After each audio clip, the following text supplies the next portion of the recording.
har jo et slogan, der hedder, vi skal ikke være den største, vi skal være den bedste. Og derfor kigger vi også ind i det her med klima og bæredygtighed. Det er jo en del af pakken. Og der synes jeg, vi har nogle rigtig gode ting, som vi har sat i værk her inden for det sidste års tid, hvor vi udnytter vores tage til solceller.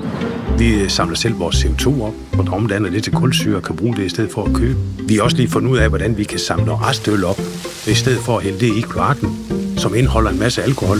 Så kan vi samle det op og få det destilleret, og så kan vi lave en snaps og en gin som eksempel. Det tror jeg, der er rigtig mange forbrugere, der tænker, det er godt tænkt, og det er super, at sådan en gammel virksomhed som Thisted Bryghus, der er over 130 år gammel, også tænker i de baner. Og det synes jeg også, vi som virksomhed har et ansvar for at arbejde ind i. Alt nyt er svært. Der, hvor man kan starte, det er at få analyseret sin virksomhed og sige, okay, hvad er min virksomheds CO2-aftryk på nuværende tidspunkt? Og det fik vi et firma til at hjælpe os med.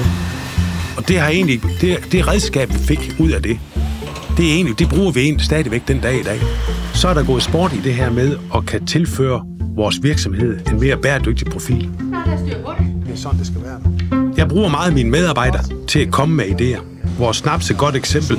Det er jo en af vores medarbejdere, der er kommet med tankegangen på at sige, hvordan kan vi udnytte det her til at lave et værdiskabende produkt. Tak skal du have, Michael. Jeg har ikke løsningen på, hvordan vi som samfund bliver CO2-neutralt, men vi er på vej, og vi tager nogle skridt dag for dag, og det er vigtigt.